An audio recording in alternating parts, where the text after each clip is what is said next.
le souci majeur, c'est de moderniser la production, d'adopter de nouvelles techniques, mais toujours avec le souci de ne pas dénaturer, de ne pas détériorer la qualité du produit. C'est la règle d'or.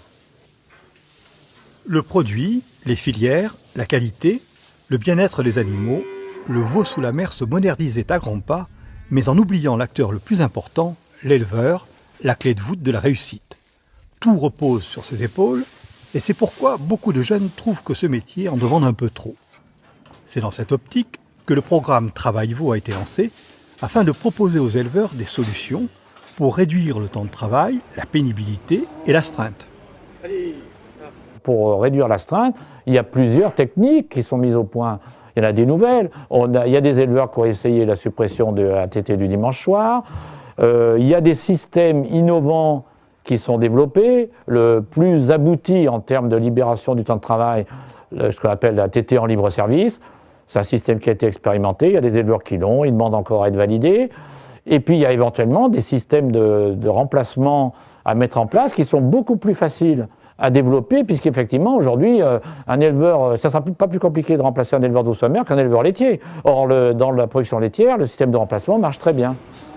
On a les solutions pour que le jeune ne soit pas au cul de ses animaux matin et soir, 365 jours par an. Il y a déjà les systèmes mixtes, faire du veau sous la mer en période hivernale, du broutard le reste de l'année, nous, ça nous va très bien.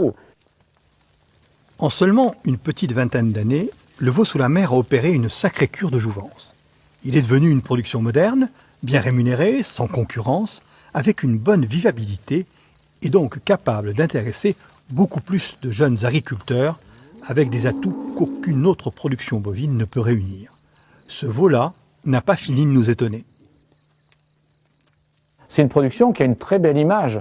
En termes de les gens aujourd'hui qui souhaitent maîtriser leurs produits, comment dirais-je, jusqu'au bout, si vous voulez, pour moi c'est un des facteurs très, très importants, c'est peut-être un des facteurs essentiels, parce que l'éleveur, qu'il soit jeune d'ailleurs ou plus âgé, vraiment il fait un produit de très grande qualité, il a la fierté de faire un produit de qualité, qu'en plus il mène jusqu'au bout, puisqu'il mène jusqu'à l'étal du consommateur à travers un réseau de détaillants, qui sont d'ailleurs dans le même combat que nous.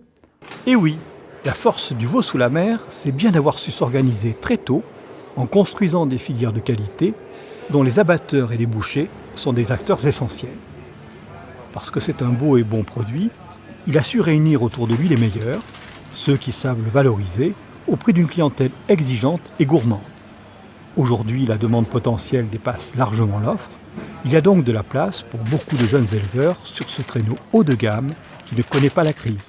Mais il y a toujours un avenir pour la qualité. Effectivement, pour arriver à cette finition, à cette viande aussi tendre, parce que la tendreté compte dans le veau sous la mer, aussi tendre, aussi clair, un veau, une carcasse tout à fait homogène, pour faire des escalopes juste derrière les oreilles. Moi je dis qu'avoir une bonne viande, on la vendra toujours. Mais, je vais vous dire, la bonne viande, il faut l'organiser. Si elle n'est pas organisée, elle ne peut pas être bonne.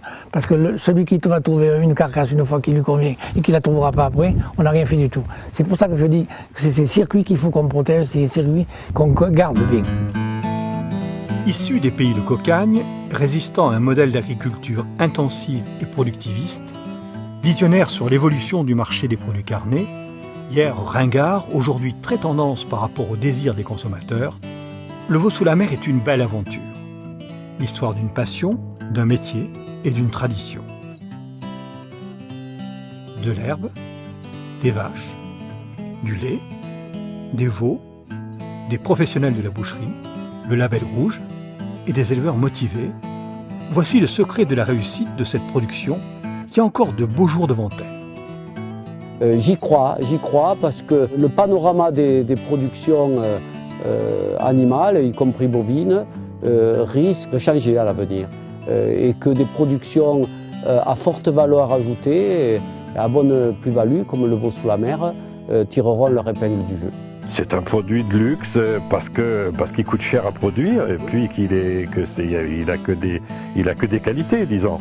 Je crois que ça c'est un produit noble, je le répète. Pour moi, je me répète encore, la Formule 1 de la qualité. J'ai reçu beaucoup de visiteurs d'élevage, de techniciens, de structures, de France et d'étrangers. La production qui les scotchait le plus, c'est la production de veau soi même. Si vous voulez un atelier d'engraissement, que vous soyez en Bavière, dans la vallée du Pô, aux États-Unis ou dans les Pays de Loire, c'est un atelier d'engraissement. La dimension, elle change. Par contre, cette production, elle existe nulle part ailleurs.